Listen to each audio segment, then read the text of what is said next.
Got on your list of things to get done today, Zaid? Clean the boat. Clean the boat? Huh?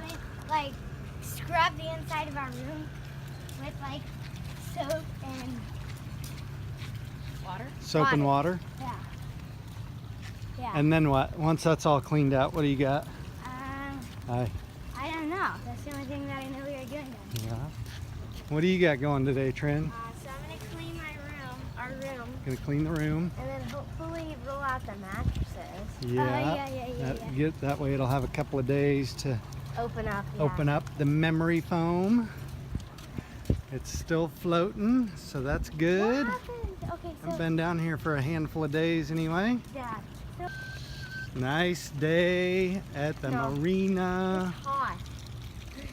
I'm sweating. All the lines are still looking good. Give everything an eyeball look around. Kids don't know how to get in, I don't think.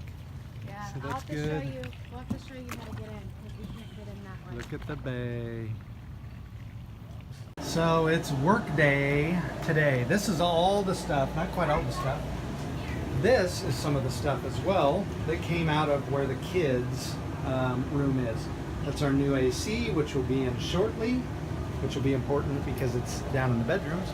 This is all the stuff that came out of there. We got a lot of cleaning to do. Got a new dehumidifier. I think that's an air conditioner.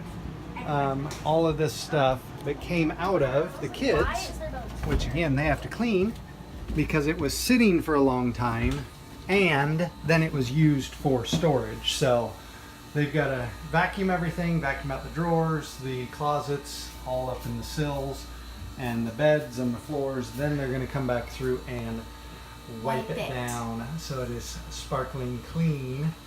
And then we will unroll the mattresses in there. I hope we can so that we're able to stay down here soon. Yeah, I'm super excited. So I'm gonna vlog on my camera too. So yeah. All right, so we're doing a quick insert into this video so that we can tell you the story about how the yacht came about. Because it's been just over a year ago, we actually looked at living aboard full time. Were you able to see our faces? Yeah, There we go. that's good. Mine was a little bright. It's bright out. There we go. We were looking to live aboard full time, and there was other boats out there. There was actually plenty in the range that we were looking as far as size and everything else. The challenge we were facing was a place to park. As far as live aboard slips in the St. Pete, even Tampa, Bradenton, Sarasota area, nothing available for live aboard slips. All of the places were very full, and so where we're at right now is the St. Petersburg Marina, and it's got a 3-year waiting list for the size of boat that we have. So we ran into a lot of challenges. We kind of thought about living on the hook. That wasn't nearly as attractive. No.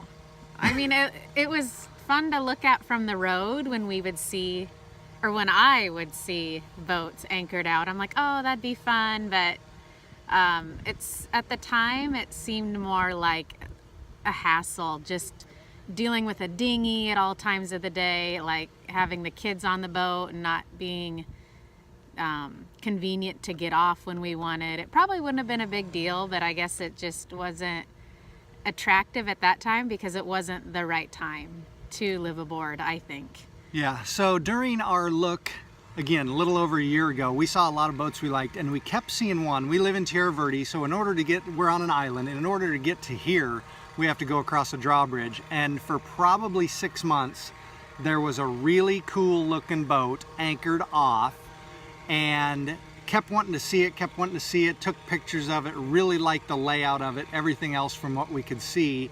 And it ended up losing some of the anchor and coming up and washing up, basically running aground on the beach that's over there by the drawbridge.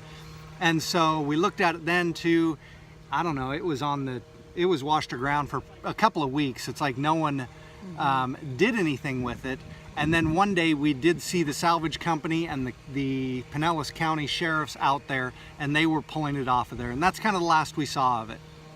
So then when we were buying the Alley-Oop, our 29-foot fishing cruising boat, a friend of mine that I was sending these to, because again, I don't know a whole lot about them, So my friend David, he's given me feedback on the links that I'm sending him. He sends me the link to our 53 foot. And at the time I was like, man, I really like that. It's a good looking boat.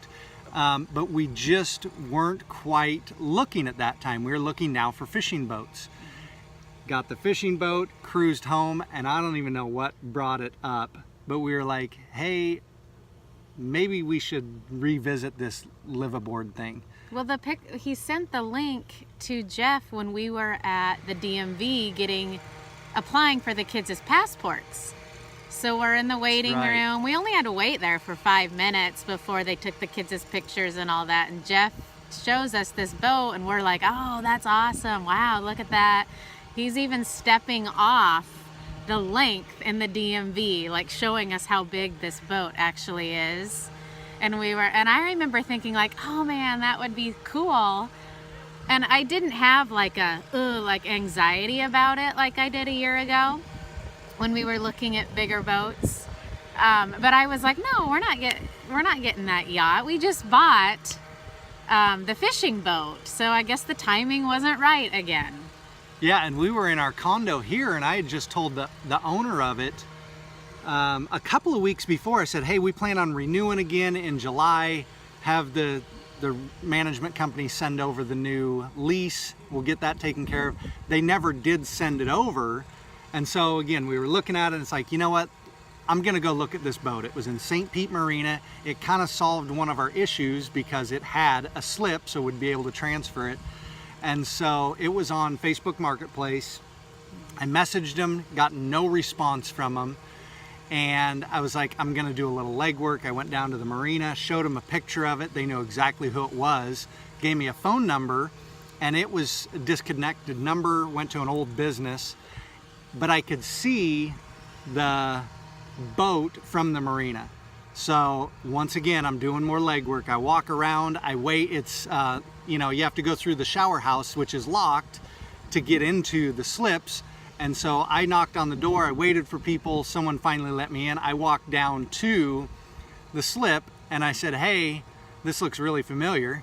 And the door was open and I said, is this the boat for sale? And it was.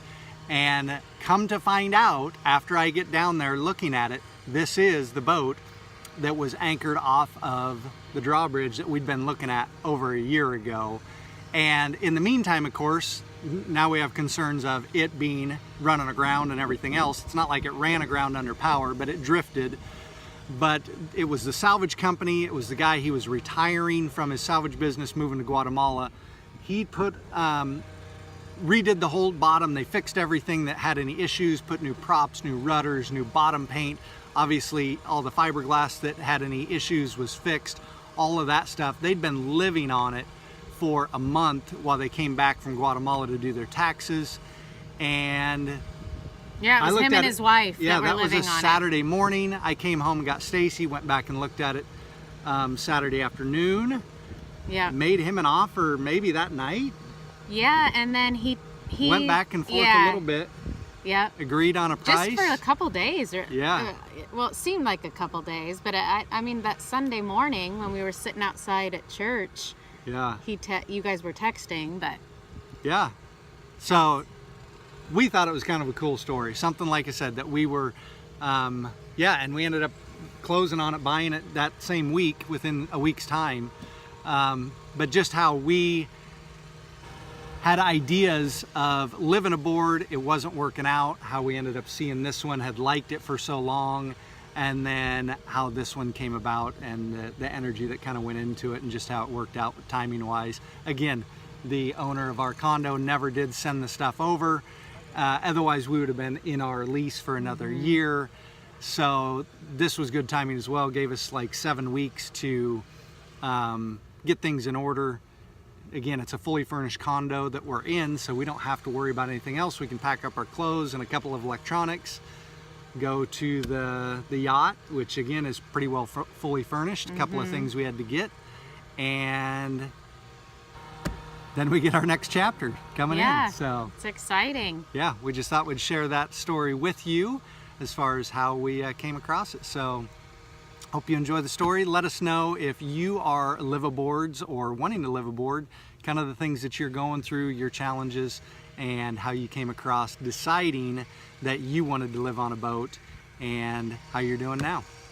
I am going to start by working on some lines, just getting all of this either wound up or hopefully into the crate, and then getting the anchor maybe moved a bit so that it's not rubbing on everything. See if I can get some stuff underneath it too.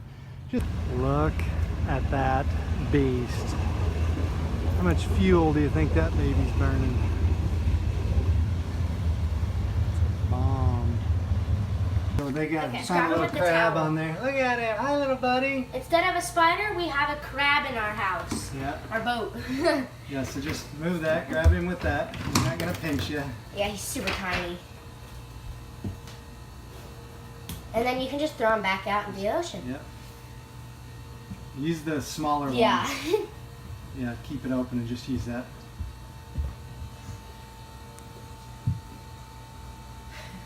Get him? Get him? Yeah. All Bye right. bye, little guy. Wait, Bye-bye, Cody the Bye. crab. Oh, there you are. Yeah, I gotta name him. Named him Cody. All right, Means I'm not a so girl. again, there was a giant storage pile in here, but now look at that. Clean, shiny. The kids vacuumed everything out, vacuumed up in there, all the drawers, cabinets, everything, and then came back and wiped all of this down. So now it's clean, and we're gonna go get the mattresses and bring them down. Woo woo.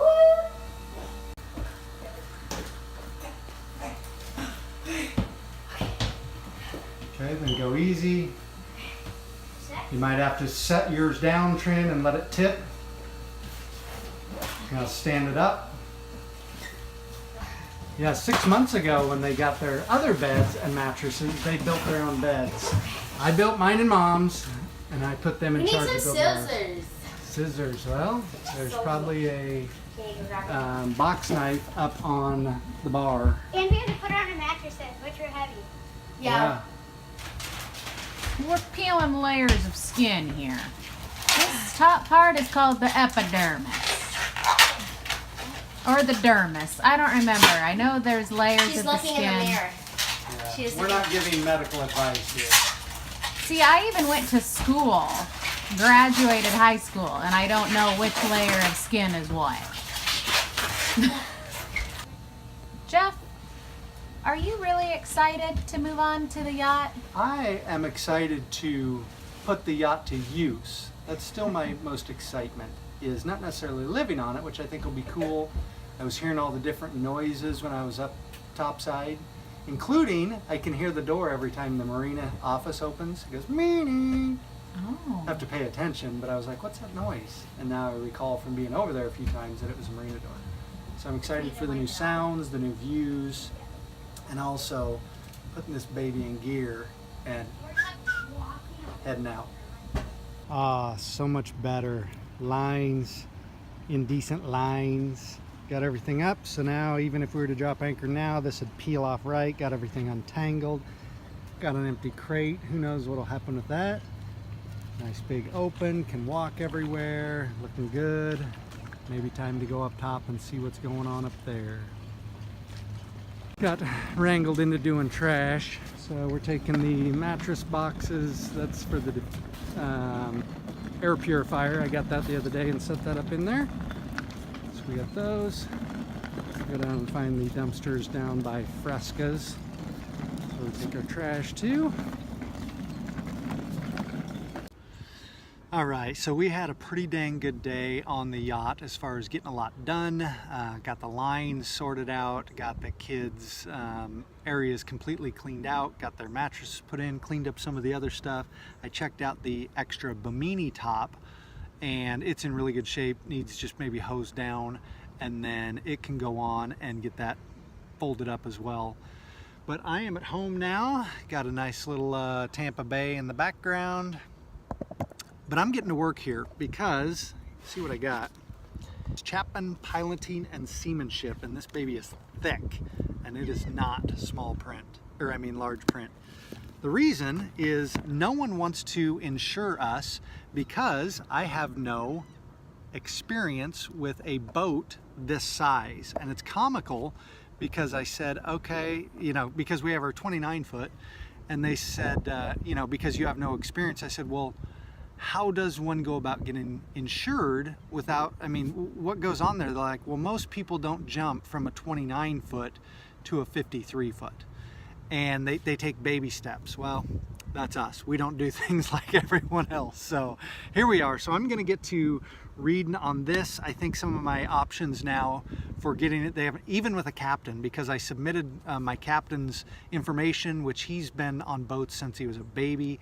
They own a tugboat business, so he's pulled giant tugs up and down the rivers. He's piloted for cruise lines. He is a salvage master, so he's got all kinds of credentials, and I submitted those and they still didn't want to insure us, I guess because I have no experience.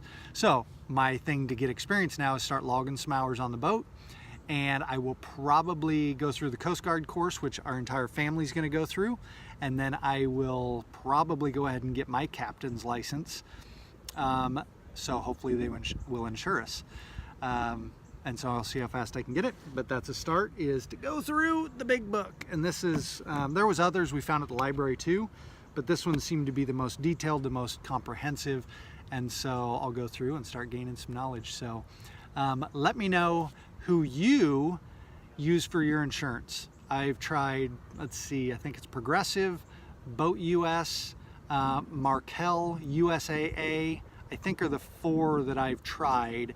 But let me know if you have any ideas on that, who you use, and maybe someone that might insure us with a captain, maybe with you know, a short term. Maybe they want to insure us while we're in port. I'd even start there, you know, because it's going to be our home.